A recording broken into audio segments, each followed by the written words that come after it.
One man, one betrayal. And the most powerful empire in history crumbled like sand slipping through fingers.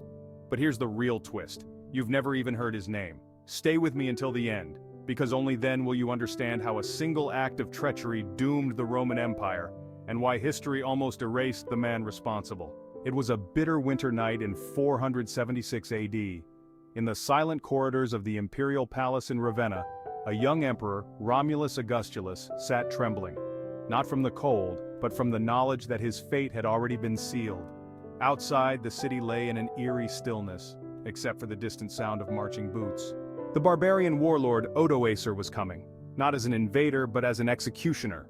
A Roman general had made a choice, a decision so devastating, so unimaginable that it led to the empire's final gasp. His name? That's the secret history has tried to bury. But what if I told you that Rome's fall didn't start with barbarian invasions, corrupt rulers, or economic collapse? What if the seeds of destruction were planted by a man who whispered secrets into enemy ears? A man who walked the streets of Rome, swore loyalty to its emperors, and then sold it all for power? Welcome to a journey through one of history's greatest betrayals, the story of the spy who sold out the Roman Empire. A story of deception, greed, and a betrayal so complete it changed the course of the world forever. Watch the video till the end to uncover the shocking details, and make sure to subscribe to the channel for more thrilling historical stories. The year is 450 AD. The Roman Empire, once the unshakable force that ruled the known world, is gasping its last breaths. The golden eagle banners still fly, but they are faded, tattered, drenched in the blood of men who no longer fight for Rome but for their own survival. The Senate whispers of restoration, of reclaiming former glory, but in the shadows those who understand the truth know it is already over. And among them is a man who watches it all unfold, not with sorrow, but with cold calculation. A man whose name would be whispered only in the corners of dark rooms, the kind of name that history does not bother to record. To the public, he is a statesman, a Roman commander of high prestige, a man who speaks with emperors and shakes hands with kings. But to those who have seen beyond his mask, he is something far more dangerous. A man without a country, a man who serves not Rome nor honor nor law but only himself. For years he served Attila the Hun, the feared scourge of Rome, the warlord whose name made hardened soldiers tremble. He was a diplomat, a trusted voice in Attila's ear, learning the ways of the nomadic empire, their strengths, their fatal weaknesses. He watched as Attila crushed cities underfoot, watched the terror in the eyes of Romans who realized their gods would not save them. And then, as suddenly as he had arrived, he was gone. He returned to Rome, slipping back into the world of politics like a snake disappearing into tall grass.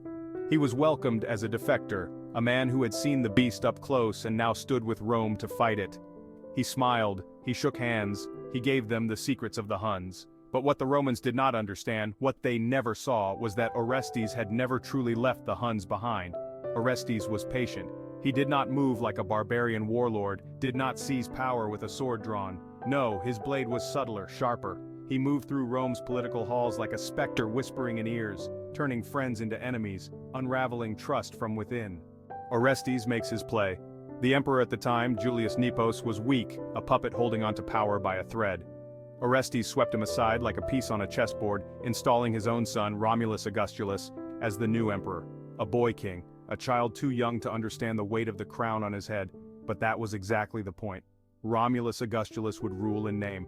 The real power? That belonged to Orestes. For a moment, it seemed as though Orestes had won. He controlled the Western Roman Empire. The Senate bowed to his will. The armies, fractured as they were, still answered to him.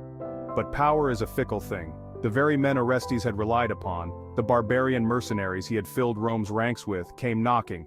They wanted land, they wanted gold, they had fought for Rome, they said. Now Rome must pay its debts. Orestes refused. It was the first and only mistake he could not afford to make. And so the men who had once fought under his command turned against him. Their leader, Odoacer, saw an opportunity. He rallied his forces, an army of disillusioned mercenaries, Germanic warriors who no longer cared for Rome's politics. They marched, not as invaders but as executioners. Orestes watched as his carefully built empire began to crumble. He tried to rally his own forces to remind them of their loyalty, but there was no loyalty left to call upon. His silver tongue had won him power, but it could not summon an army that no longer believed in him. He fled, not as a commander, not as a ruler, but as a hunted man. Through the darkened streets of Ravenna, the seat of his short-lived rule, he ran. The city was eerily silent, its people already knowing what fate awaited them. Rome had always been a city of betrayals, and tonight would be no different. Odoacer's men were inside the gates. There was no last stand, no battle to be fought. The city had already been surrendered from within. Orestes was cornered. There, in the same halls where he had orchestrated his betrayal, he now faced his own. He was dragged from his hiding place, hands bound, forced to his knees before the man who had once been his pawn. Odoacer looked down at him, silent. There was no need for words. They both understood how this would end. Orestes had built his power on deception, on whispered lies. But lies had no power here. In the cold reality of the end, there was no trial, no chance for negotiation. The execution was swift, and as the blade fell, the man who had once controlled Rome in the shadows was gone. Forgotten, erased, as though he had never existed. But Rome's fall did not end with him. This was only the beginning. The silence after the fall of Ravenna was not the silence of peace, but of something far more unsettling. A silence of resignation. The empire that had once dictated the fate of nations had vanished in the course of a single night. The Roman elite, who once walked these marble halls with arrogance, now shuffled like ghosts, uncertain of their place in a world that no longer needed them. Romulus Augustulus, the boy emperor, had been spared, but not out of mercy. Odoacer, the new ruler of Italy, saw no need for further bloodshed. The child was not a threat. Stripped of his imperial robes, he was led through the streets like a forgotten relic of an age that had ceased to exist. The people barely looked at him. There was no revolt, no outcry. The Rome of old had died long before the barbarians had arrived. Orestes had been the architect of his own doom, but his demise was only the final nail in a coffin that had been prepared for centuries. The betrayal that had broken Rome was not merely political, it was woven into the very fabric of its society. The senators, who once debated the fate of empires, had become spineless, choosing survival over resistance. The military, once the iron backbone of Rome, had rotted from within, manned by mercenaries who fought for coin rather than allegiance. Orestes had played his hand, but the game had been rigged long before he even arrived. Beyond Italy, the world shifted uneasily. The Eastern Roman Empire, now known simply as Byzantium, stood as the last beacon of Roman legacy, but even they saw the fall of their Western counterpart as both an embarrassment and a warning. In the cold north, the barbarian tribes who had once feared Rome now saw only opportunity. The Franks, the Visigoths, and the Vandals did not mourn Rome's fall, they sharpened their swords for what would come next. The roads, once meticulously maintained by Roman engineers, began to crumble. Trade routes collapsed. The grand cities that had once been testaments to Rome's architectural genius fell into disrepair, their once glistening marble overtaken by creeping vines. Knowledge itself faded. Libraries abandoned, scholars scattered, philosophy replaced by superstition. The great empire, which had once brought order to the world, left behind only chaos. The psychological toll of this transformation was immeasurable.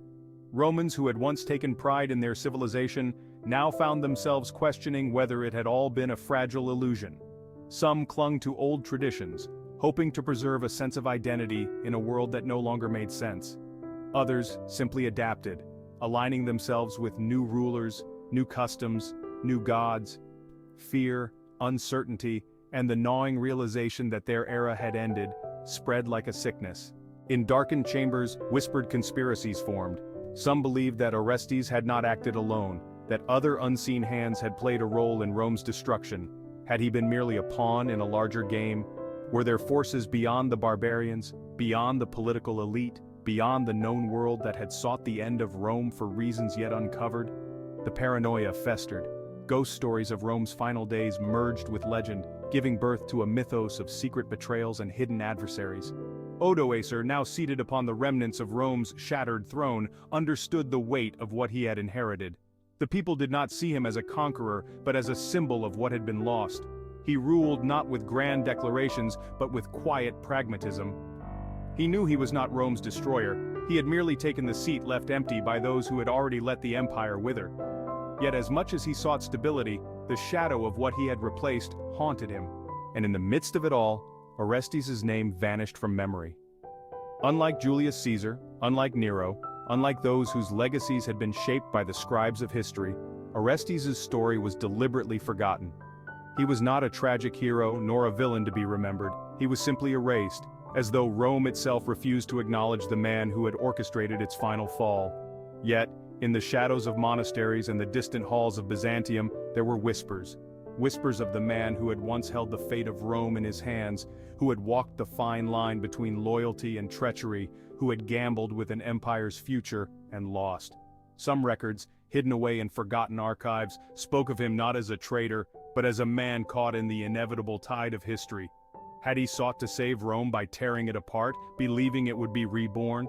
Was his betrayal an act of desperation, an attempt to prevent an even darker fate? The truth remained buried beneath layers of interpretation and omission. And so, Rome became legend, a name spoken with reverence and sorrow. But the betrayal? That was buried, just like Orestes himself, because history is not written by the fallen. It is written by those who remained to tell the tale, and those who remained had no use for his name.